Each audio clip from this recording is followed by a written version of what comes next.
Hello दोस्तों, स्वागत है आपका स्टडी ऑरिजिन के यूट्यूब चैनल पे। मैं आ गई हूँ फिर से एक नई इन्फॉर्मेशन को लेकर के। और आज की जो इन्फॉर्मेशन है, जैसा कि आप स्क्रीन पे देख पा रहे हैं, एंट्रेंस टेस्ट से होगा एडमिशन। सभी विश्वविद्यालय में पाठ्यक्रम होगा समान, 4 साल का होगा वोकेशनल कोर्स।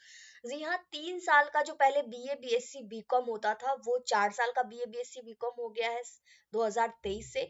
और अब 2024 से जो वोकेशनल कोर्सेज है, जैसे बीबीए हो गए, बीसीए हो गए, ये सब भी 4 साल के हो जाने वाले हैं। सारे में एंट्रेंस टेस्ट से एग्जाम होगा, सबका सिलेबस समान होगा। तो और भी क्या क्या चीजें हैं जो बदलने वाली है, इन सभी चीजों के बारे में हम लोग डिटेल में डिस्कस करेंगे। तो चलिए शुरू करते हैं, लेकिन उससे पहले चैनल को सब्सक्राइब जरूर कर लीजिए। आगे आने वाली सारी इन्फॉर्मेशन आपको इसी तरीके से दी जाएगी। सबसे पहले अगर बात करें चेंजेस की, तो पहले हम लोग इस सभी को पढ़ लेते हैं। नए वर्ष में वोकेशनल कोर्स भी 4 साल का होगा। राजभवन की ओर से वोकेशनल कोर्स के लिए नई नियमावली जारी करी जाएगी। ये पिछले साल भी बताया गया था कि वोकेशनल कोर्स भी आगे चल के 4 साल का हो जाएगा, तो अब फाइनली इसी साल से 4 साल का होने वाला है।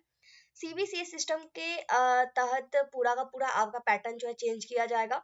रेगुलर कोर्स के साथ साथ वोकेशनल कोर्स में भी एडमिशन प्रक्रिया शुरू होगी, जो कि 4 साल वाली होगी। वोकेशनल कोर्स में एडमिशन जो होगा, एंट्रेंस एग्जाम के आधार पे होगा। सभी यूनिवर्सिटी में वोकेशनल कोर्स का सिलेबस भी एक समान हो जाएगा। जो इधर पढ़ाई जाएगी, वही चीजें किसी भी बिहार के यूनिवर्सिटी में पढ़ाई जाएगी, ठीक है। वोकेशनल और रेगुलर के लिए स्टूडेंट को अलग अलग आवेदन करना होगा। जो स्टूडेंट दोनों करना चाहते हैं, दोनों के लिए आवेदन कर सकते हैं। यहीं पे मैं एक चीज क्लियर कर दूं, सपोज दैट कि अगर आप चाह रहे हैं कि मैं बीसीए के लिए भी अप्लाई कर दूं, और इधर अगर बीसीए में नहीं हुआ तो बीएससी के लिए भी अप्लाई कर दूं, तो दोनों के लिए आप अप्लाई कर सकते हैं, ठीक है। अलग अलग अप्लाई होगा। ये चीजें क्लियर हो गई। और अप्रैल में लेकर के इसको गाइडलाइंस जारी करी जाएगी। बीकॉम यानी सेल्फ फाइनेंस में भी पिछले साल से ही 4 साल का कोर्स हो गया है। वोकेशनल कोर्स में एडमिशन के लिए एंट्रेंस एग्जाम होगा, मेरिट के आधार पर एडमिशन होगा, मतलब एंट्रेंस एग्जाम में जितना भी आप मार्क्स लाएंगे। वोकेशनल कोर्स के 4 साल की डिग्री कोर्स में ऑड व इवन सेमेस्टर फॉलो किया जाएगा, मतलब पूरा का पूरा पैटर्न जैसे अभी बीए बीएससी बीकॉम में चल रहा है, वही आपका हो जाएगा। जो ऑड नंबर वाले सेमेस्टर होते हैं, that means first semester, third semester, आपका हो गया फिफ्थ सेमेस्टर, सेवंथ सेमेस्टर, इसको ऑड सेमेस्टर बोला जाता है। और जो इवन नंबर वाले सेमेस्टर होते हैं, that means second semester, fourth semester, six semester और एट सेमेस्टर, इन्हें इवन सेमेस्टर बोला जाता है। तो ये इस तरीके से होंगी।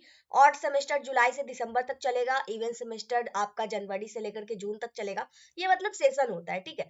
सेमेस्टर एग्जाम से पहले आपको इंटरनल एग्जामिनेशन लिया जाएगा। पूरा तरीके से बीए बीएससी वाला पैटर्न आपको फॉलो होना है। 30 नंबर का इंटरनल एग्जाम आपका पहले हो जाएगा, जो आपके अपने कॉलेज में मतलब लिया जाएगा। उसके बाद 70 नंबर का जो क्वेश्चन होगा, वो आपको इंटर्न मतलब एक्सटर्नल एग्जाम में, जैसे आप अभी बोर्ड का एग्जाम मतलब देते हैं, इस तरीके से लिया जाएगा, ठीक है।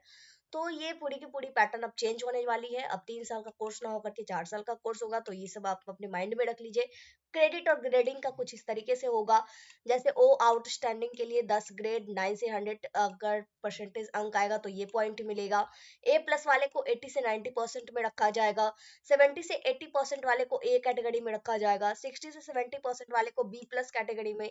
55 से 60 वाले को B plus sorry B category में। 50 से 55 को सी कैटेगरी में। 45 से 50% वो पी यानी पास में। और 45% से अगर आपका नीचे आता है तो आप फेल हो जाते हैं, ठीक है। तो ये सारी चीजें अब आपको माइंड में रखनी होगी। और बिहार के आप किसी भी यूनिवर्सिटी में चले जाइए, इसी तरीके से होगा। अब पूरा का पूरा पैटर्न 4 साल का कोर्स है, जो कि 2024 से लागू होगा। तो अगर आप अभी इंटरमीडिएट में हैं और चाहते हैं कि 2024 में हम वोकेशनल कोर्स से एडमिशन लें, तो ये सभी चीजें आपके लिए काफी ज्यादा हेल्पफुल है। तो आई होप अब चीजें आपके सामने क्लियर है। कोई डाउट है, कंफ्यूजन है, क्वेश्चन है किसी भी तरीके का, तो आप कमेंट करके पूछ सकते हैं। इसी के साथ इस वीडियो को यहीं पे कंप्लीट करते हैं। मिलते हैं अगली वीडियो में अगली इन्फॉर्मेशन के साथ। जय भारत, जय बिहार।